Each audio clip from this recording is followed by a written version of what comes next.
Hello everyone, today I'll be reading Kamala Harris Rooted in Justice. Eve slammed the door when she got home from first grade. Eve, you know we don't slam doors in this house, her mom said. What's going on? Teacher asked what we wanted to be when we grew up, and I said president, and Calvin said, girls can't be president, stupid. Well, he's wrong, said her mother. Girls can grow up to be president. In fact, a girl from right here in Oakland hopes to be president one day.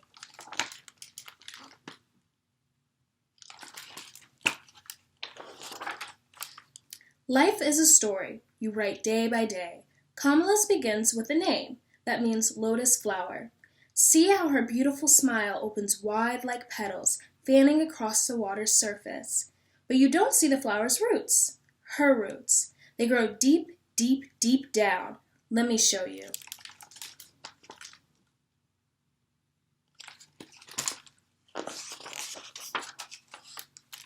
Kamala's family line was a strong black and brown braid, coiling from India, where her mother Shamala was born, to Jamaica, where her father Donald was born, to Berkeley, California, where her parents fell in love and married, to Oakland, where Kamala was born. It was a good beginning. Is this like Once Upon a Time? Not exactly, said Eve's mom. This story is true. Right away, Kamala was like clay. Her parents molded for action. When her mother wasn't hunting cures for cancer and her father wasn't teaching, both marched for civil rights and went to lectures by Dr. Martin Luther King Jr., Kamala's right there too, bouncing along in her stroller, chewing on her pacifier, and words like peace and justice. What's justice? Eve asked her mom. Justice is another word for fairness.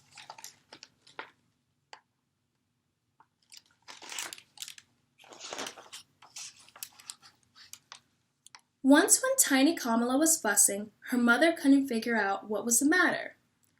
What do you want, little girl? She asked. Freedom, said Kamala, and a waterfall of laughter sputtered from her mother's mouth.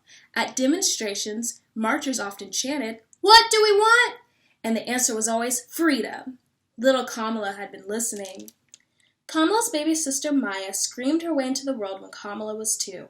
In no time, the sisters were having faraway adventures together, like visiting their grandparents in Zambia. Grandfather P.V. Goblin was a senior diplomat there.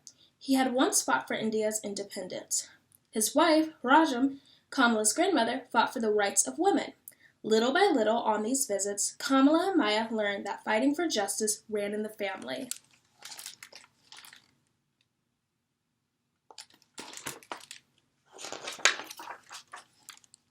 Sadly, when Kamala was 7, her family squeezed into a different shape. Her parents divorced. Her daddy moved to Palo Alto, while Mama and the girls packed for the Flatlands, the black working-class area in Berkeley. Having a long-distance daddy can make your heart hurt. But Kamala's new neighbors welcomed her family with smiles and helping hands, warm as sunshine. Still, Kamala was sometimes lonely for her daddy. Luckily, her godmother, Aunt Mary, lived close by and gave Kamala extra hugs whenever she needed them. Like other black and brown kids in the Flatlands, Kamala was part of a California program to integrate the schools. Every day she rode a yellow bus, bumping through familiar city streets, all the way to the wealthy white part of town, with sprawling hillsides painted with gardens. Thousand Oaks Elementary was worlds away, but Kamala didn't mind. There she got to meet kids who were rich and poor, black and white, and kids who celebrated holidays she had never heard of. Their teachers taught her to count to 10 in many different languages. Oh, I can count to 10 in Spanish, said Eve. Who taught you that? Asked her mother. Guadalupe from next door. Eve smiled proudly.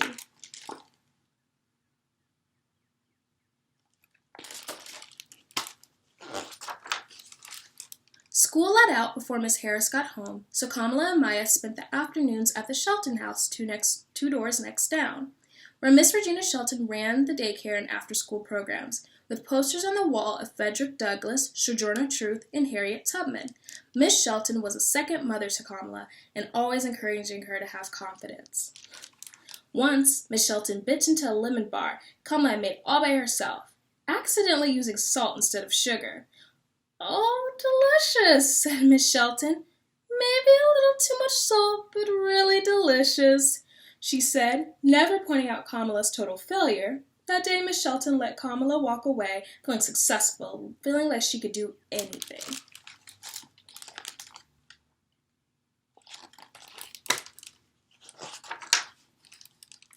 After school, Kamala's days bulged with busyness. She had homework, piano lessons, ballet classes, and Barbie playtime. Thursday nights were the best, though. The family would go to the Rainbow Sign, a cultural center celebrating Black art, music, books, and film. James Baldwin spoke there, Maya Angelou read there, and Nina Simone sang there. Nina's gravelly voice version of To Be Young, Gifted, and Black often rang through Kamala's home. The more she heard this favorite song, the more Kamala thought, I'm young, gifted, and black too.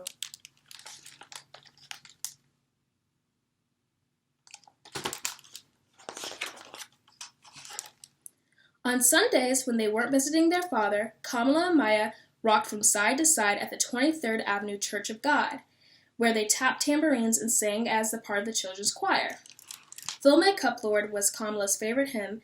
The church was where she learned the Bible, that God asks us to speak up for those who can't, to defend the rights of the poor and needy, like some lawyers do. Her Uncle Sherman was that kind of lawyer. Maybe someday Kamala could be one too. I don't want to be a lawyer, said Eve, but I like making sandwiches for the homeless. Is that helping people too? Right, said her mom.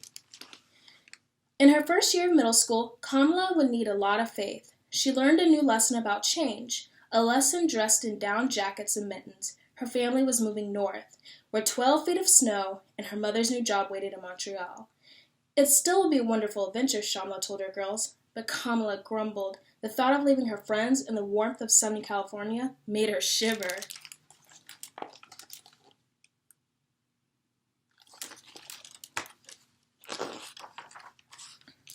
It was February in Montreal, robed in winter's sparkling white, felt like it had ice in its veins. Kamala couldn't stop shivering.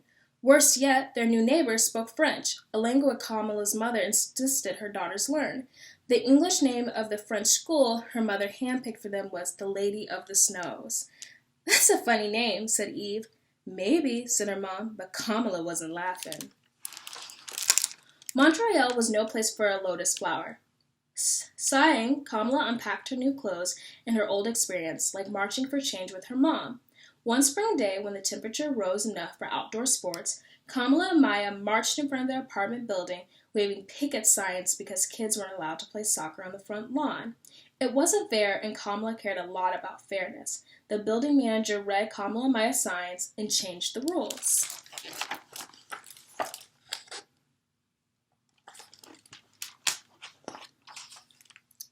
Kamala adjusted to life in Canada, but memories of her home country still rang at heart like a bell.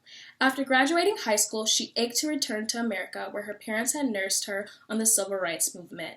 She couldn't wait to follow in the footsteps of her heroes, Constance Baker Motley, Charles Hamilton Houston, and Thurgood Marshall. Marshall had attended Howard University, and Kamala decided she would do the same.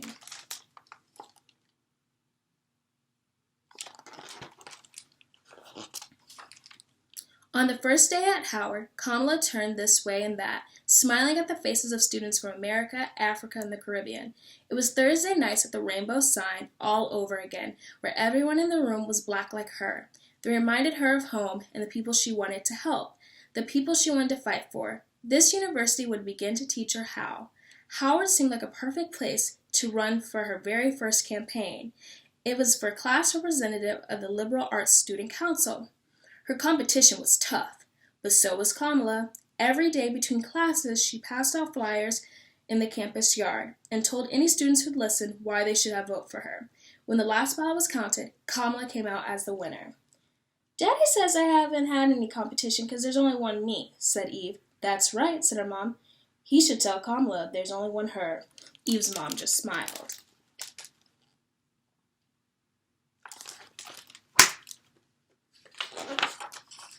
Kamala's time at Howard was focused on the future. She competed on the debate team to sharpen her speaking skills. She interned at the Federal Trade Commission. She did research at the National Archives to study the workings of government. On the weekends, she joined fellow students on the National Mall in Washington, D.C. to protest the apartheid in South Africa. Kamala was preparing to be a woman warrior. Like Wonder Woman? Asked Eve. No better, said her mother. Wonder Woman isn't real.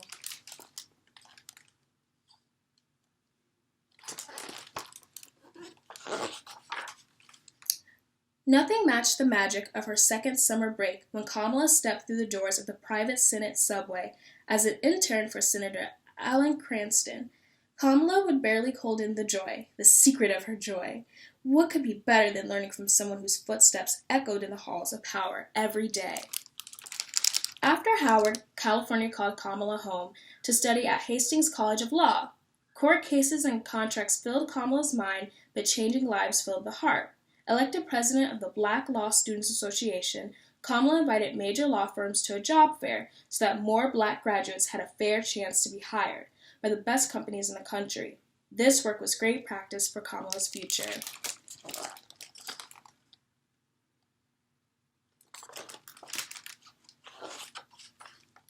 Graduating law school meant that there was one more exam to take, the California bar. Without passing it, Kamala could not practice the law. She didn't pass, which taught Kamala something new: failure. It is the toughest teacher, but it can also be the best, because it makes you dig down deep and try harder. On the second try, Kamala passed. If at first you don't succeed, said Eve's mom, try again, finished Eve.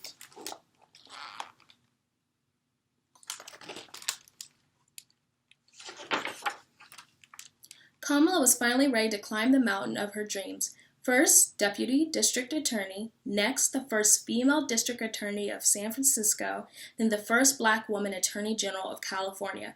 Peak by peak, she rose, eventually becoming the second black woman voting into the U.S. Senate. Lawyer, prosecutor, senator, the little girl named Lotus Flower had turned herself into a person others could call on for help. Did she use magic to turn herself into that person? Asked Steve. No, sweetie. Kamala just used hard work.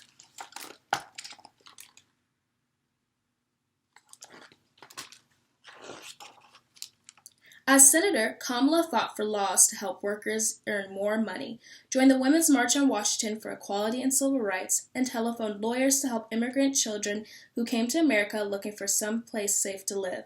Each time she answered a call for help, Kamala proved that her family's legacy of public service was alive and well in her. What's a legacy? Asked Eve. It's like inheritance you leave behind for your children.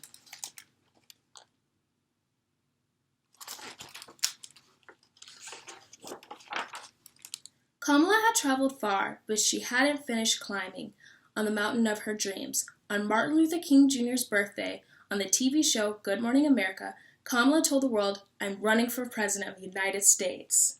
She immediately got goosebumps, wondering if Shirley Chisholm, the first black woman to run for president, was smiling down from heaven that very moment.